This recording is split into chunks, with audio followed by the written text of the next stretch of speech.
19.10 stock dividend and stock split নিয়ে কথাবার্তা বলছে। একটু বাংলা যদি বলি যে জিনিসটা কি, স্টক ডিভিডেন্ড মানে হচ্ছে যে এতক্ষণ যত ডিভিডেন্ড করছি সব হচ্ছে ক্যাশ ডিভিডেন্ড, এরপর আমরা রিপারচেস করছি, রিপারচেসের সময় আমাদের ক্যাশ দিতে হয়েছে।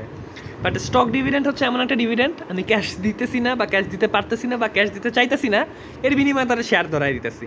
ঠিক আছে, স্টক স্প্লিটও হচ্ছে যে তার কাছে 1000টা শেয়ার আছে, আমি এই প্রতিটা শেয়ার 2 ভাগ করে দিছি, যার কাছে 1000 আছে তার কাছে 2000 শেয়ার হয়ে যাবে। তো এই হচ্ছে আর কি কনসেপ্ট। তো মূলত এখানে বলা হচ্ছে যে যখন এই দুইটা মেথডেই আমার কিন্তু হচ্ছে মূলত শেয়ারের টোটাল ভ্যালু বাড়তেছে না, বাট শেয়ারের সংখ্যা বেড়ে যাচ্ছে। তো শেয়ারের সংখ্যা যখন বেড়ে যাচ্ছে প্রতি শেয়ারে কি হচ্ছে, লেস ওয়ার্থি হয়ে যাচ্ছে। তো এটাই। আর এখানে জাস্ট বলছে যে স্টক ডিভিডেন্ডটা কীভাবে দেওয়া হয়, ঘোষণাটা 20% স্টক ডিভিডেন্ড, এর মানে যার একটা ছিল তার এখন 1.2 হয়ে যাবে, অর্থাৎ যার 5টা ছিল 5টা ইন্টু 20% দিলে তার এখন একটা হবে। আর স্টক স্প্লিটটা বলা হয় যে এইভাবে 3-for-1 স্টক স্প্লিট, যার 3-for-1 অর্থাৎ যার একটা ছিল তার একটা ভেঙে এখন 3টা হয়ে যাবে, এটাই আর কি বুঝাইছে এখানে।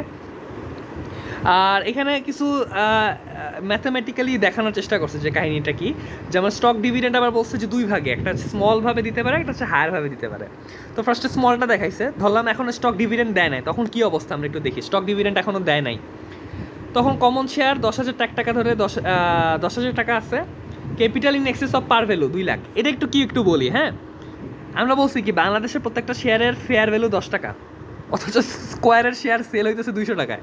কাহিনী কি, ফেয়ার ভ্যালু 10 টাকা বাট মার্কেট ভ্যালু 200 টাকা, তাহলে পার্থক্য কত? 190 টাকা। এই 190টা হচ্ছে এক্সেস। হ্যাঁ, আচ্ছা, মানে অধিহারে সেল হওয়া, যদিও ওই সেকেন্ডারি মার্কেটের কেনা বেচা যেটা হয় ওটা মানুষের মধ্যেই সীমাবদ্ধ থাকে আর কি, মানে কোম্পানি যাই হোক, মানে ইন্ডিভিজুয়ালদের গেইন হয়। যাই হোক, তো কোম্পানি কি কমন স্টকের ক্ষেত্রে 10,000 টাকা ধরে গেল, তারপর ক্যাপিটাল ইন এক্সেস তার হচ্ছে 2 লাখ, আর রিটেন আর্নিংস মানে নেট ইনকাম হয়েছে, ডিভিডেন্ড দেয় জমায় রাখছে 2,90,000, এগুলো সব টোটাল ওনার সিকিউরিটি 5 লাখ।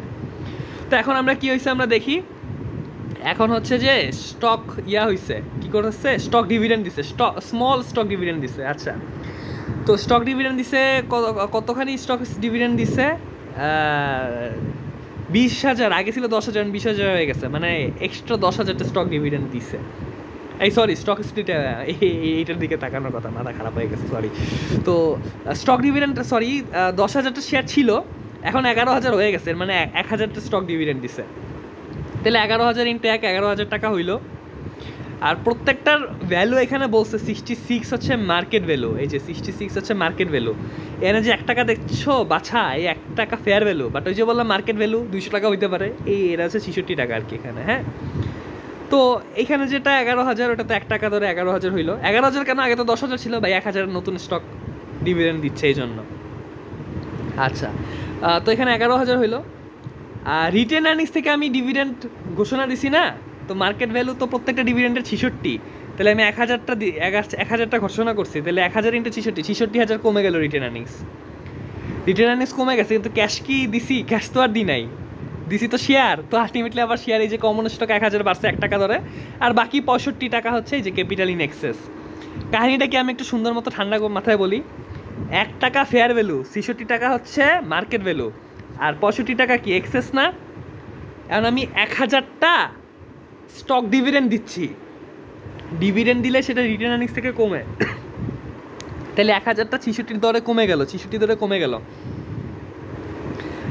আর 66 দরে বাড়লো কি? শেয়ার, কারণ আমি তো তারা ধরাইছি শেয়ার, ক্যাশ তো দিই নাই, তো শেয়ার বেড়ে গেছে। তো শেয়ার বাড়তে গিয়া শেয়ার তো 1 টাকা অরিজিনাল, এই যে 1 টাকা এখানে বাড়ছে, 10,000 11,000 হয়ে গেছে। আর 65 টাকার জন্য 65,000, 2,65,000 হয়ে গেছে, যেটা এক্সেস, টোটাল 66,000 বাড়ছে। স্টক স্প্লিটে কোনো চেঞ্জ হয় না। হ্যাঁ, এইটা যেটা ছিল এই যে 10-2 290, 10-2 290 রাখছে, জাস্ট 10,000 শেয়ার আর 20,000 শেয়ার হয়ে গেছে, 1 টাকা করে যেটা ছিল ওটা 1/2 টাকা দরে হয়ে গেছে, এইটুকুই জাস্ট চেঞ্জ। এগুলো জাস্ট অ্যাকাউন্টিং ট্রিটমেন্ট, কাহিনী আসলে হুদাই কিছুই হইতেছে না। আর যেটা লার্জ স্টক ডিভিডেন্ড, ওইটাও আমরা যদি দেখি যে ওখানে কি হচ্ছে, কমন স্টক কি ছিল এখানে, 10,000 200 290 ছিল না, এখানে 10,000 জায়গায় শুধু 20,000 200 280 হয়ে গেছে। হ্যাঁ, এই 1 টাকা পার শেয়ারে 20,000 যেহেতু হয়েছে এখন শেয়ার, সেটাই। আর এখান থেকে এই 10,000 এখান থেকে কমছে, আমি ডিভিডেন্ড দিছি, সেটা কমন স্টকে আবার 10,000 বেড়ে গেছে। হ্যাঁ, ক্যাপিটাল ইন্ডেক্সটা ওরা টাচ করে নাই, এটা জাস্ট অ্যাকাউন্টিং ট্রিটমেন্ট। এই জায়গার কথাটা একটু মজা লাগছে। কথাটা কি, এই যে এত কাহিনী হইলো, এর ফলে প্রভাবটা কি? যার কাছে 100 শেয়ার ছিল 66 টাকা দরে, হ্যাঁ হ্যাঁ, তার এখন 110টা শেয়ার 60 টাকা দরে আছে। আগেও তার 6,600 ওয়েলথ ছিল, এখনও তার 6,600 ওয়েলথই আছে। হ্যাঁ, তো এটা হচ্ছে স্টক ডিভিডেন্ড আর স্প্লিট, এগুলো জাস্ট পেপার ট্রানজ্যাকশন, এগুলো কোনো ভ্যালু অ্যাড করে না। সো বলতেছে যে এগুলো আসলে কোনো লাভ নাই, হুদাই। কিন্তু একটা লাভ আছে। ও এই সাবধান, স্টক ডিভিডেন্ড এবং স্টক স্প্লিট শেয়ার প্রতি প্রাইস কমায়, কিন্তু হোল ভ্যালু কিন্তু কমায় না।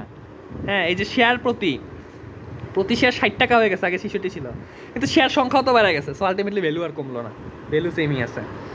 তো লাভও নাই লসও নাই, তবে বলতেছে একটা লাভ আছে। লাভটা কি, যে কথার কথা, একটা কোম্পানি ধরলাম ফেসবুক, একটা কোম্পানি সে একটা শেয়ার সেল করতেছে 3,000 টাকায়। মাথা নষ্ট ভাই, আমি একটা শেয়ার তোর কেমনে কিনবো?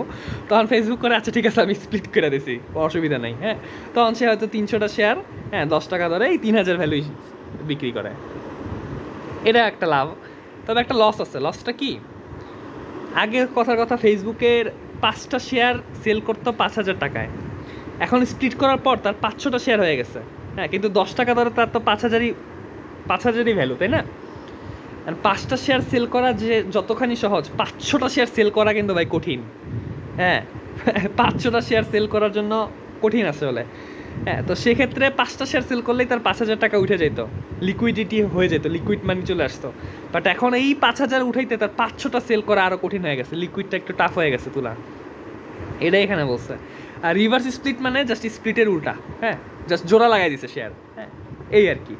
এটা লাভ কি, এটা লাভটা হচ্ছে আমার পাবলিক লিমিটেড কোম্পানি যখন প্রাইভেট লিমিটেড কোম্পানিতে যায়, তখন তো তার একটা শেয়ার সংখ্যার বাউন্ডারি থাকে। তো তার যখন অনেক শেয়ার হয়ে যায়, তখন একটার সাথে একটা রিভার্স স্প্লিট করে লাগাইতে থাকে। হ্যাঁ, যাতে শেয়ার সংখ্যা কমে আনে, সে প্রাইভেটে শিফট করতে পারে আইনগতভাবে। এছাড়া আরেকটা বিষয় হচ্ছে যে বিয়ার মার্কেট অর্থাৎ মার্কেটের প্রাইস যখন কমতেছে, হ্যাঁ, তো stock exchanges have minimum price per share recovery, reverse split may bring the stock price up such a minimum in a way of bear market the motive market on increasing important. আচ্ছা, motive became an increasingly important one. ও আচ্ছা, এটা বলছি ওই যে, আচ্ছা বিয়ার market মানে কি? বিয়ার মার্কেট মানে এমন একটা মার্কেট যেখানে শেয়ার প্রাইস ধুমায় কমতেছে।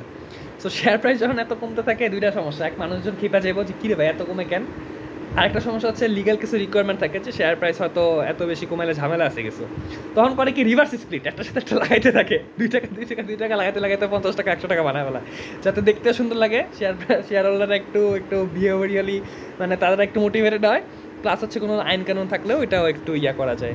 এই আর কি, এই মোটামুটি চ্যাপ্টার শেষ। আর যদি কোনো ভুল টুল বলে থাকি তাহলে আসলে ক্ষমা প্রার্থী। আর তোমরা যদি কোনো ভুল কিছু পাও অথবা যদি মনে করো কিছু ইম্পর্টেন্ট জিনিস মিস গেছে, তাহলে কাইন্ডলি আমারে হচ্ছে কমেন্টে জানাও। আর থ্যাংক ইউ যারা এত দূর পর্যন্ত আসছো, আর সবাই কাইন্ডলি একটু দোয়া করো। হ্যাঁ, থ্যাংক ইউ সবাইকে।